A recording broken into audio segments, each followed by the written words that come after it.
Olá, seja muito bem-vindo e bem-vindo ao canal Dev Eficiente. No episódio de hoje a gente continua a implementação do projeto Library, que é um repositório lá do usuário DDD by Examples, que tem lá uma descrição de um domínio onde a gente precisa controlar empréstimos e devoluções em cima de uma biblioteca.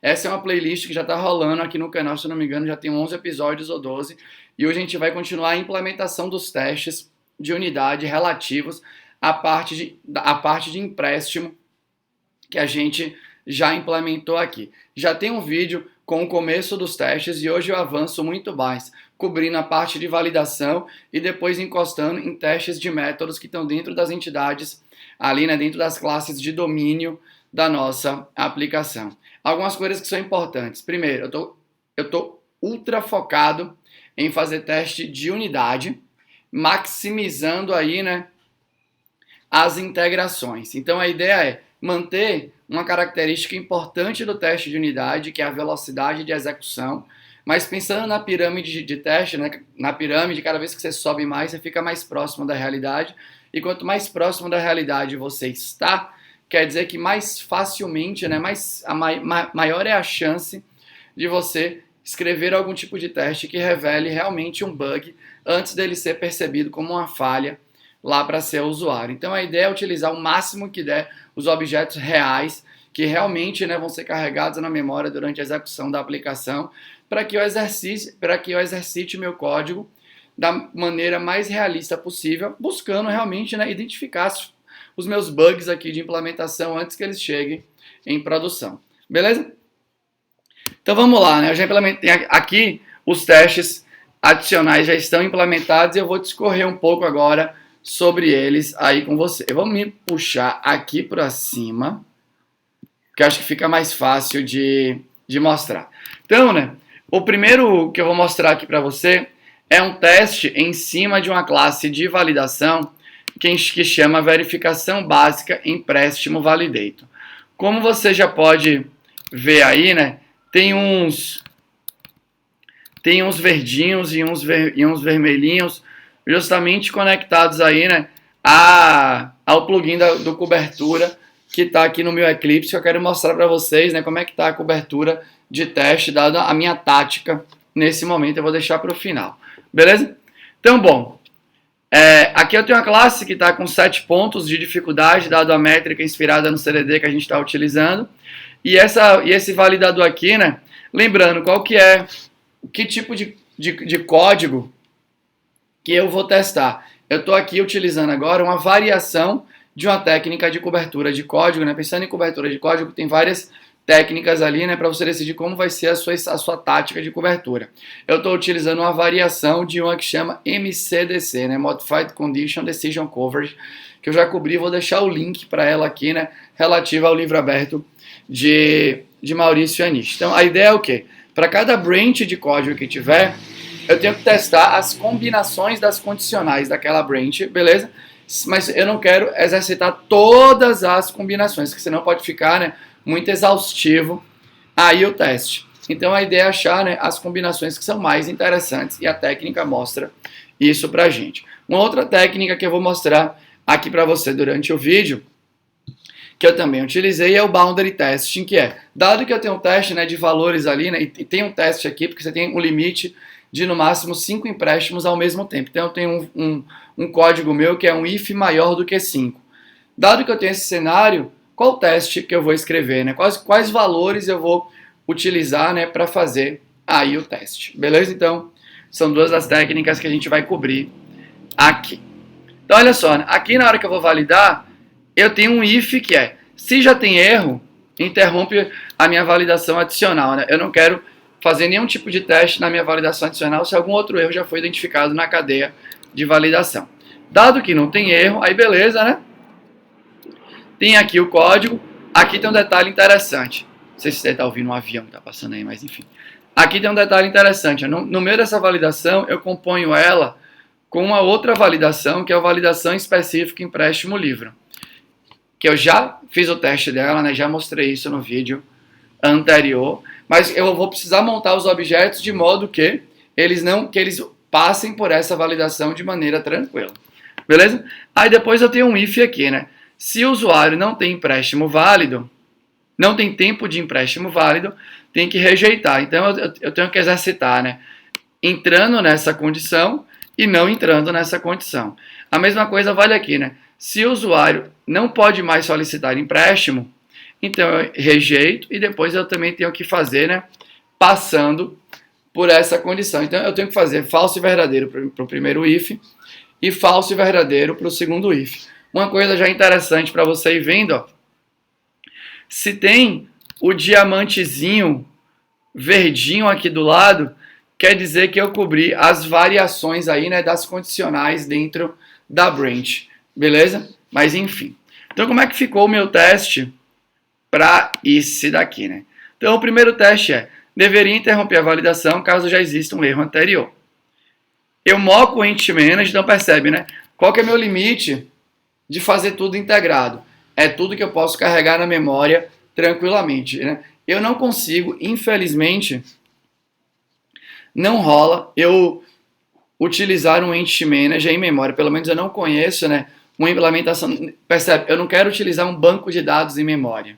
Beleza? Porque aqui eu teria que carregar o contexto do Spring, não sei o que, né? Ele carrega um contexto específico para o módulo de testes, mas isso influencia, obviamente, né, a minha velocidade. Então eu moco o Entity Manager porque eu estou me comunicando com um sistema externo aí. Mas eu ficaria muito feliz que, eu não sei se tem, eu não conheço, mas que o teste Entity Manager, que é a implementação do Spring Test aí, utilizasse um manager que guardasse tudo no hash map ou algo do gênero, e eu pudesse usar ele tranquilamente aí na minha vida.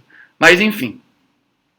Então eu venho aqui, ó, instancio meu verificação básica empréstimo validator, instancio um objeto que implementa a interface errors, nesse caso aqui é um bin property binding result.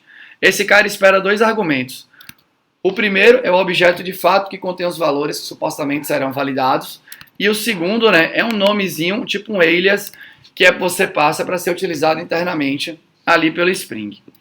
Então, eu venho aqui, ó, crio, passo um object aqui eu poderia inclusive fazer assim, ó. Né, tanto faz aqui, mas poderia fazer algo assim. Então eu venho aqui, ó, crio meu target, passo esse target aqui para o bin property binding result, rejeito aqui com um código default, peço para validar. Então quer dizer que na volta tem que ter 1 e o erro count tem que ser 1. Para me prevenir do teste aqui, né, do falso positivo, como eu passei um object aqui para o validate, caso ele passe do if, ele vai levantar um class cast exception, porque aqui, ó, eu estou fazendo um cast para novo empréstimo request aí. Beleza? Então, deixa eu só rodar os testes aqui, né, para a gente verificar, né? Mudei aqui, mas só para ver que deveria estar verde, né? Então, calma aí que vai rodar aqui, né? Na hora que eu estou com o vídeo, dá uma demoradinha a mais. Deixa eu me puxar para cá, para esse lado aqui agora, para você poder ver aqui. Calma aí que tá rodando. Beleza. Tá bom. Então rodou aí, né? Só para você ver que tá tudo de boa. O segundo teste agora é: deveria garantir que todo usuário regular definiu o tempo de empréstimo. Então, de novo, né? Uma coisa que eu venho utilizando bastante aqui em código em Java é o lance do display name, porque eu posso escrever um texto, né?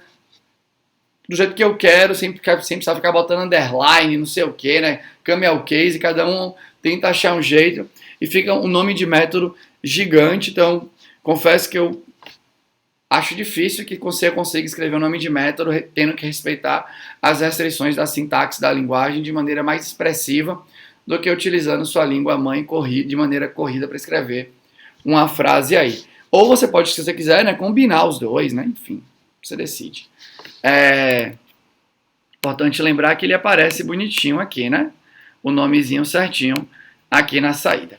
Então, nesse daqui eu fiz o quê? Moco de novo o Entity Manager, mas aí, né, eu começo a fazer as integrações. Eu instancio um livro de verdade, crio uma nova instância para o livro, né, utilizando o método lá da classe livro, que cria novas instâncias, crio um novo usuário, aí beleza, né, crio as expectativas em cima do manager, né, então, olha, Quando você buscar um usuário com ID 1, retorna esse usuário. Quando você buscar um livro com ID 1, retorna esse livro. Cria um request com os IDs. Então aqui, ó, crio um request com os IDs 1 em 1. Crio a minha implementação de errors com esse request. Peço para validar. Então o que acontece, né? Se eu criei, né?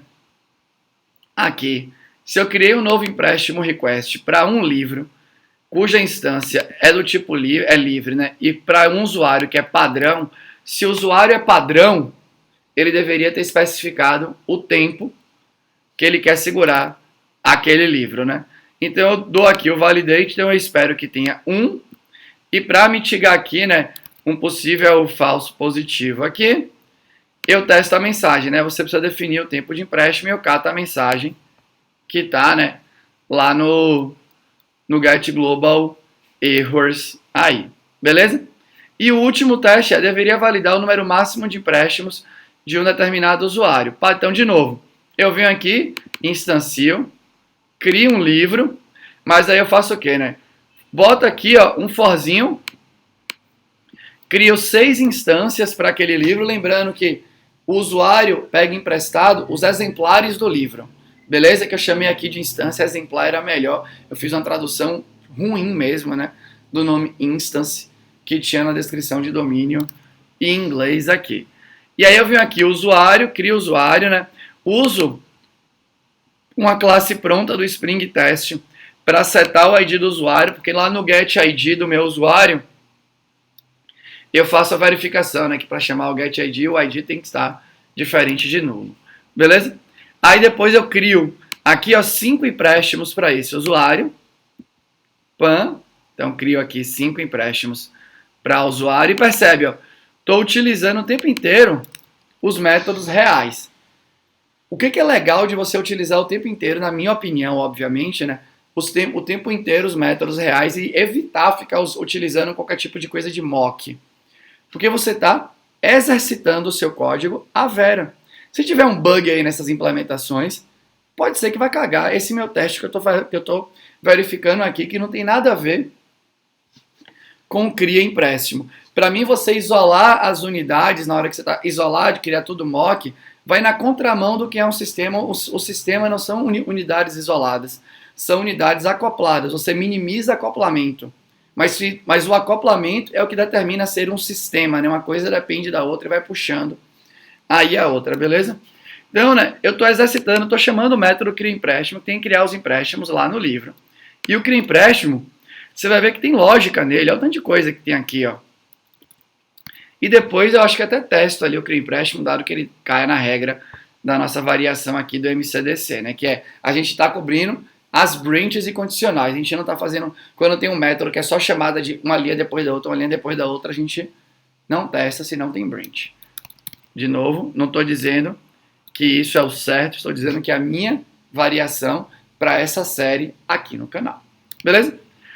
Aqui um detalhe, né? Óbvio que eu poderia tirar proveito, em algum momento aqui, né? De criar um código já de sustentação para o teste, né? Uns builders aí para o teste, ou procurar uma biblioteca que seja atualizada, né? Que facilite a criação desses objetos que são utilizados aí para os testes e tudo mais, beleza? Então, criei aqui, e lá vou eu agora.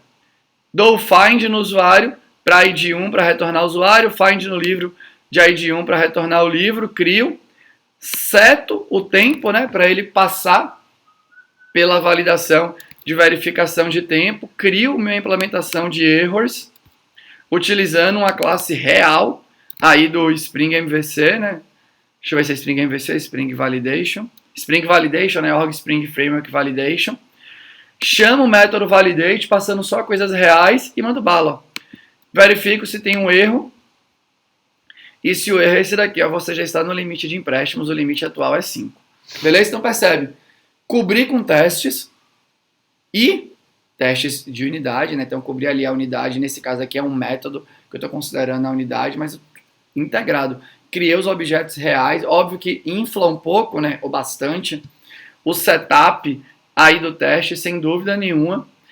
O esforço, ele é maior, né, de criar os objetos e tudo mais, mas a execução é rápida e eu estou mais próximo da execução real. E como o meu principal objetivo quando eu escrevo o teste é tentar revelar qualquer tipo de bug que eu tenha escrito o mais cedo possível, então para mim é muito interessante que eu utilize tudo que eu posso de realidade para executar o meu teste de unidade. Beleza? Então esse daqui já foi. Agora vou mostrar aqui, outros testes agora para a classe instância. Então, né, só para navegar aqui para a classe instância, só um segundo. Calma aí. Instância. Quais métodos aqui, né, que eu tenho que testar na instância? Esse getID eu não tenho que testar, porque aqui, ao invés de utilizar aquele diferente de null, eu posso só utilizar o non-null para id. Então, já que é um método pronto, né? Aqui, já que não sou eu que estou escrevendo o if, né? Não sou eu que estou escrevendo a condicional, então, na minha experimentação aqui eu não vou testar. Esse aceita aqui eu não preciso testar, né? Só chamada de método, mas aqui eu preciso, Tem um método que é disponível para empréstimo que tem um ou. Se tem um ou, o que é que o MCDC me ensina, né? Se eu tenho aqui, né, duas condicionais aqui, né? Quer dizer que provavelmente eu vou ter 3 testes, né? Eu tenho que exercitar. Eu tenho que fazer o quê, né? Eu tenho que testar aqui isso daqui para dar verdade. Então, para dar verdade, né, basta que um dos dois lados seja verdade. E aí eu tenho que testar o quê? O primeiro, falso, e o segundo, verdade. O primeiro, verdade, e o segundo, falso, aqui para conseguir, né, testar isoladamente aí as branches, né? Então eu faço falso, verdade, né? Verdade, falso, eu já testo a condição como verdade e falso, falso, para verificar se tá tudo certo, né? Que o único jeito disso aqui ser falso é os dois sendo falsos aí. Então lá vou eu aqui para o meu teste. Então, né, eu estou aqui no meu teste, vamos lá ver, né, os 3 testes que eu criei para aquele método. Então, deveria estar disponível para empréstimo se nunca foi emprestado aqui. Então eu criei um livro, criei uma instância e chamei o disponível para empréstimo. O que é legal aqui, né? Se eu criei o livro e criei a instância, né, e não criei ainda o empréstimo para aquela instância, então quer dizer que ele exercitou, deixa eu só puxar aqui a aba aqui para o lado, só um segundo. Vamos, abinha de Deus. Tá bom, não tá vindo aqui pro lado não. Então quer dizer que ele vai exercitar, né, esse lado aqui. Aí eu venho aqui agora no segundo e boto aqui, deveria estar disponível para empréstimo se todos os empréstimos foram devolvidos. Então eu crio um livro, crio uma instância do livro, crio um usuário. Aí eu invoco o método da instância que cria um empréstimo para aquele usuário. Então crio aqui, né, o empréstimo para o usuário. Só que tem um detalhe agora aqui. Eu ainda não fiz a funcionalidade de devolver um empréstimo. Então, né, por mais que lá na minha classe empréstimo já tem um atributo que é a data de devolução, porque fez parte, né, da implementação do empréstimo, eu ainda não tenho um método que altera aquele estado. E como eu não vou fazer um código que eu não sei se eu vou utilizar em produção ainda, aí eu recorri à classe do Spring, Reflection Test Útil, set field aqui, Então seta o field instante da evolução no empréstimo criado com esse valor.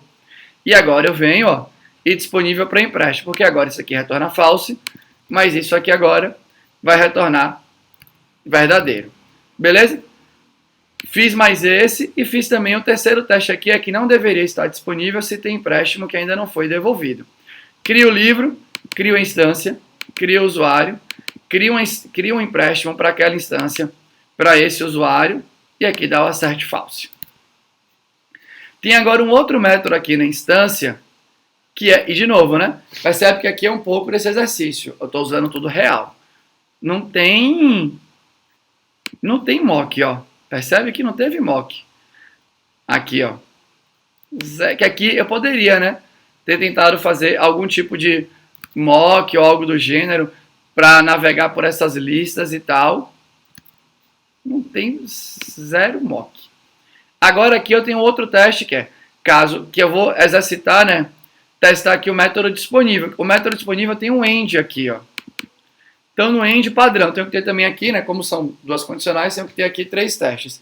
Eu faço falso, verdade, verdade, falso, verdade, verdade, para a condição ser verdadeira. Aí, então lá vou eu. Então, caso todos os empréstimos tenham sido devolvidos ou nunca tenha sido emprestada, a instância deveria aceitar um usuário compatível. Então, lá vou eu. Crio um livro, crio uma instância, crio um usuário aqui, e aqui eu verifico, ó.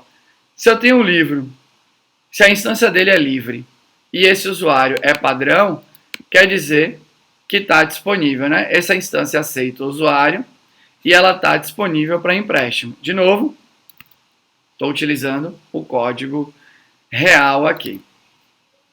Aqui embaixo, caso todos os empréstimos tenham sido devolvidos ou nunca tenha sido emprestada, a instância não deveria aceitar um usuário incompatível. Então, eu crio uma instância que é restrita para um usuário padrão, não está disponível para aquele usuário padrão, por mais que ela possa ser pega como emprestada, porque nenhum empréstimo foi gerado para ela aí.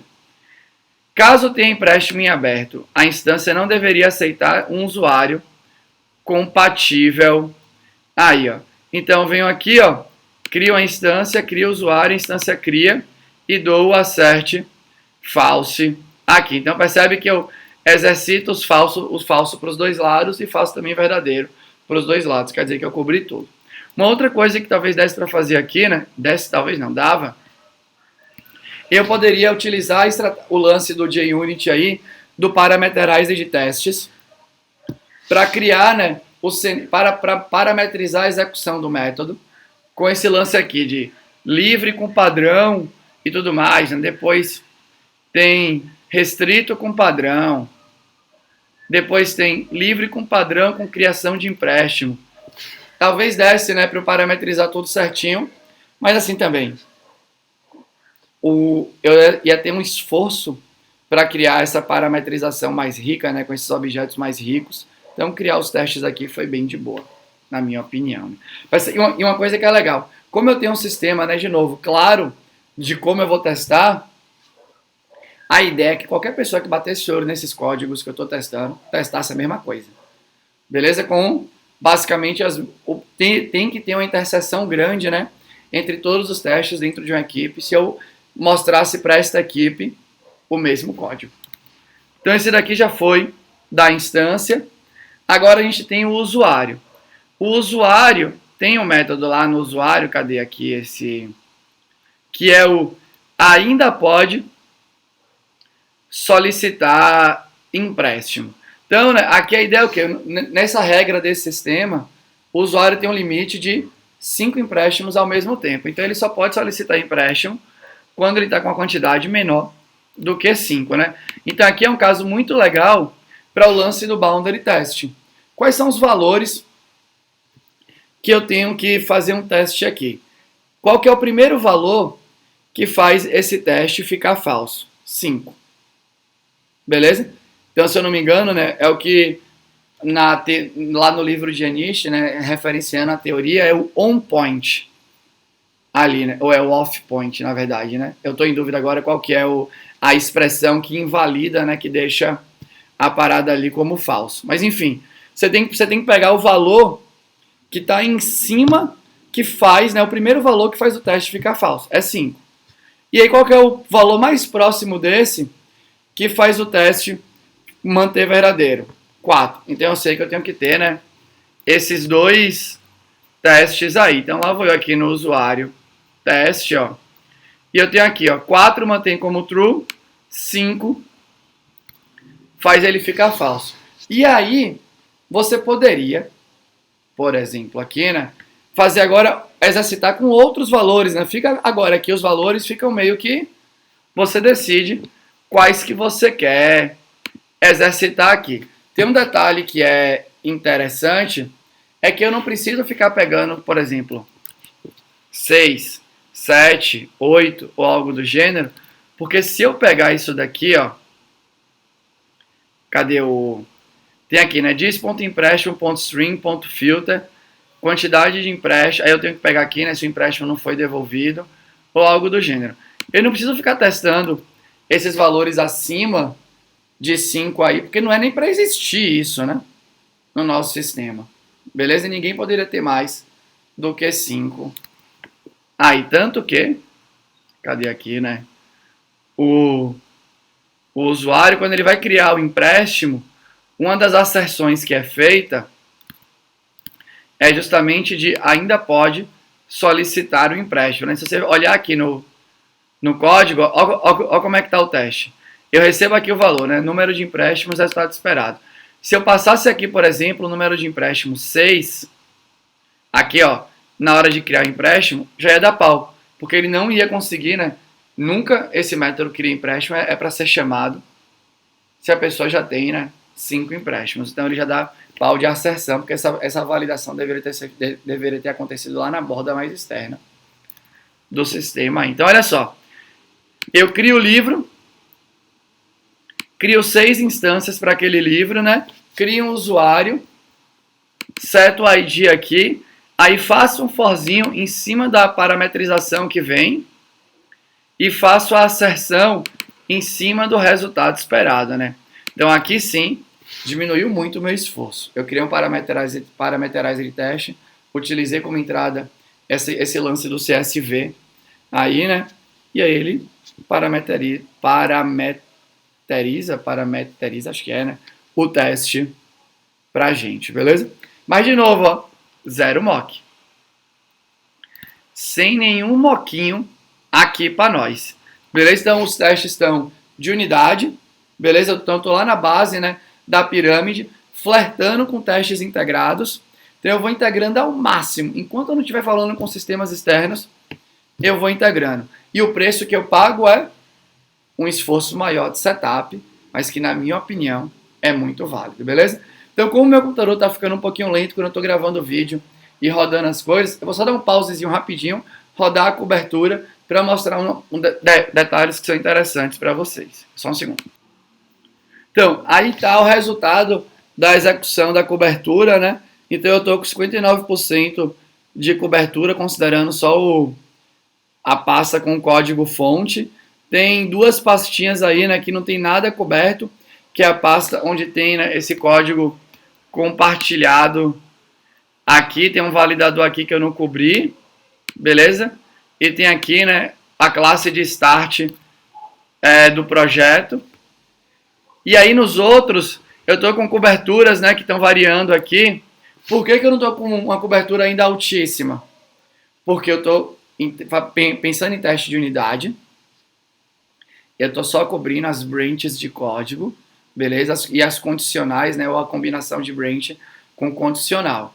Eu não estou cobrindo qualquer fluxo de código que pode ter várias linhas, mas que não tem branch. Então, só para dar um exemplo, né, de um código que não está coberto, que talvez seja meio chocante aí. Aqui na classe usuário, quando eu estava...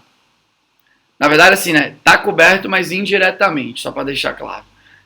Na classe usuário, essa aqui, na verdade, é uma história legal, eu já conto depois, né? Então, aqui, ó, tá coberto, mas não porque eu fiz um teste para criação de empréstimo. Eu chamei o cria empréstimo em outros testes e aí ele cobriu. Beleza? Então, só para deixar claro, né, que não é porque passou pelas linhas que eu testei observando, né, o comportamento esperado ou algo do gênero. Mas a expectativa é que isso daqui esteja funcionando, porque se isso daqui tivesse um bug, provavelmente teria influenciado nos outros testes que dependiam dessa criação de empréstimo, né? Essa é a aposta aqui de fazer tudo integrado. Mas olha que legal aqui, né? Aqui eu tenho várias asserções, né? Então, checagem de pré-condição. Se alguém chamou esse método cria empréstimo no usuário e o livro não aceita ser emprestado ou não está disponível, né?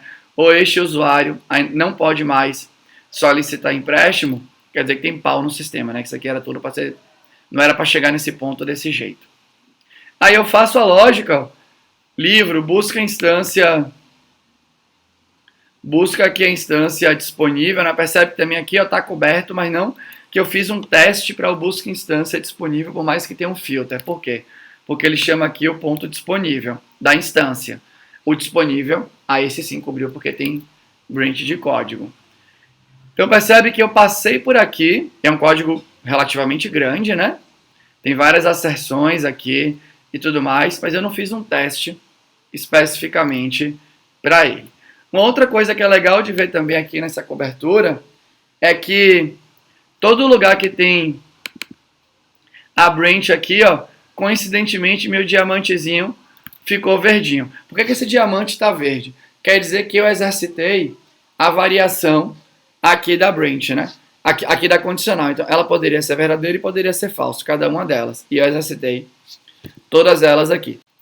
Então, tá aqui com diamante verdinho é um bom sinal. Quer dizer que você, né, flipou aí as condicionais e conseguiu exercitar cada uma delas dentro do seu código. Tem mais exemplos disso daqui, né? Lá na classe usuário, então se a gente for aqui no usuário, deve ter aqui, ó, eu consegui um verdinho aqui nesse último, mas ó, eu, por exemplo, aqui ficou amarelinho, ó.